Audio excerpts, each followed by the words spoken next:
Jo, po është normal, të bëhet gati, domethënë, nuk e di domethënë. Mund ta pensionojmë përpara se për këto figura shtetërore kemi pension para prakën. Nuk ka nevojë të presim. Jo, ta marrin edhe atë suplementare. Ja, primo, Kishe pritshmëri që fund fjalimit edhe mund të bënd të disa lëvizje me zëvendësim të emrave të ministrave, siç ndodhi në mbledhjen e fundit që pati kur zëvendësoi 7 ministra, lëvizi 7 ministra. Ka një problem në realitetin në cilin jetojmë. Nëse ne mendojmë që ministrat tuket ne kanë aftësi apo autonomi vendimarrëse, autonomi drejtuese, edhe mund të kishim një pritshmëri që Rama të bënte ndryshim ministrat dhe diçka të ndryshonte në filozofinë e qeverisë së Rama. Problemi është aty i vetmi njeri vendimarrës është Rama. Po s'ka, unë s'kam më mendim ministra, me thënë drejtën.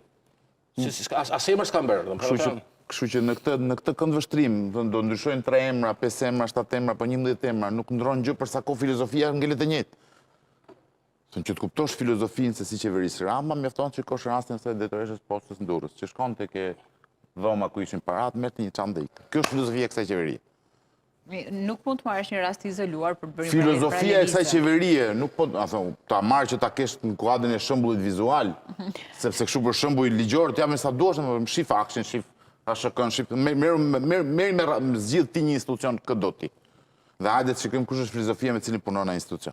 Që do të thotë këtu nuk është çështje emrash, është çështje filozofie. Është i njëjti kryeministër, se ta kam thënë aq shumë herë sa më ka dërguar mbrapa, që vjet në gusht i thoshte drejtorëve të bashkive, ikni nga puna se jeni të korruptuar.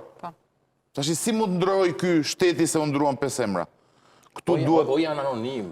Po s'ka më ndro këtë duash. Kjo duket sikur je në një forum Facebook, kështu forum interneti, sikur në Discord ose ku diun që njerëzit përdorin emra anonim, nuk janë anonim, nuk ka njerëz që kanë një karrierë politike, nuk ka njerëz që kanë një përgjegjësi, njerëz që vendosin për miliarda euro, njerëz që kanë votuar njëri.